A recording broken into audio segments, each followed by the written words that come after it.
Hello students, good morning. आज का जो लेक्चर हमारा होने वाला है वो बिल्कुल ही बेसिक स्टूडेंट्स के लिए होने वाला है, जिनको इंग्लिश का ई भी नहीं पता।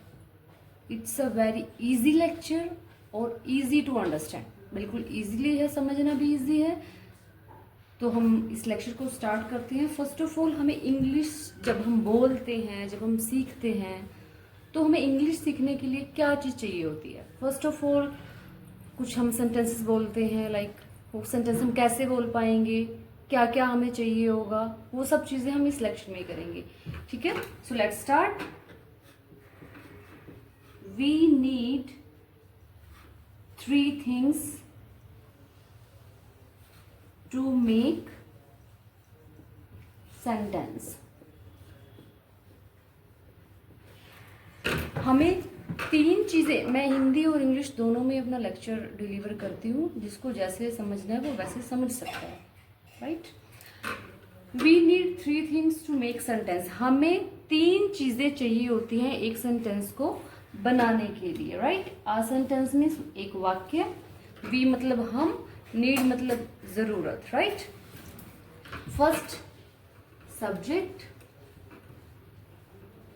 Second is verb, third is object. हमारा क्वेश्चन ये आता है, हमें ये तो पता चल गया सब्जेक्ट वर्ब ऑब्जेक्ट 3 चीजें हैं, लेकिन सिर्फ सब्जेक्ट होता क्या है, वर्ब किसको बोलते हैं, ऑब्जेक्ट हम किसको बोलेंगे। क्वेश्चन इज दिस, जो ये हमारा सब्जेक्ट होता है ये हमारा क्या होता है, इसको हम बोलेंगे a doer of an activity. A doer of an activity. Second मतलब हिंदी में हम बताते हैं काम को करने वाला जो पर्सन होता है, काम को करने वाला पर्सन। ऐसा नहीं है कि अब जिससे हम इस अर्थ पे रह रहे हैं कि कोई ना किसी काम को तो करता ही है। हमारी मम्मी घर पे काम करती है, लाइक मम्मा खाना बनाते हैं, राइट, कपड़े वॉश करते हैं, टीचर पढ़ाता है, ये सब कोई ना किसी काम को करता है। सो जो काम करने वाला पर्सन होगा उसको हम सब्जेक्ट बोलेंगे। आपको कंफ्यूज नहीं होना है, बिल्कुल इजी इसमें, ठीक है।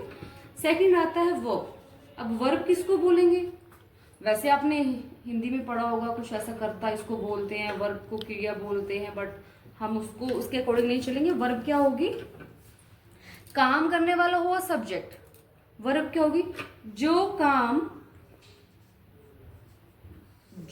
काम सब्जेक्ट द्वारा किया जाएगा, सब्जेक्ट द्वारा किया जाता है उसको हम वर्ब बोलते हैं। मतलब मेन फोकस हमारा किस में, जो हम काम करेंगे। फॉर एग्जाम्पल, हम एग्जाम्पल लेते हैं, मैंने बोला मम्मी खाना बनाती है, मम्मी कौन हुई, सब्जेक्ट, क्योंकि वो काम कर रही है। खाना बनाना क्या हुआ, वर्ब, क्योंकि काम क्या कर रही है, खाना बनाने का काम कर रही है। इज इट क्लियर, ठीक है। इसको हम इंग्लिश में लिख सकते हैं, the work which is done by subject. Is it clear. Third आता है हमारा ऑब्जेक्ट। ऑब्जेक्ट होता है हमारा उद्देश्य, टारगेट।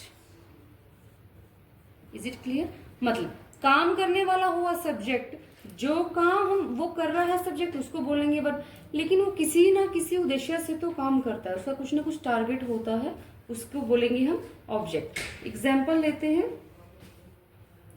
मैंने लिखा Ram goes to school, right. अब काम कौन कर रहा है इसमें, राम कर रहा है, इट मीन्स राम कौन हुआ, सब्जेक्ट, राइट। अब राम क्या काम कर रहा है, जाने का, जाना क्या हुआ, वर्ब। लेकिन राम कहाँ जा रहा है, स्कूल में, तो वो क्या हुआ, ऑब्जेक्ट। उसका उद्देश्य स्कूल जाना है ना, सो वो क्या हो गया, ऑब्जेक्ट। एक एग्जाम्पल हम और ले लेते हैं, हम नेक्स्ट एग्जाम्पल लेते हैं, आई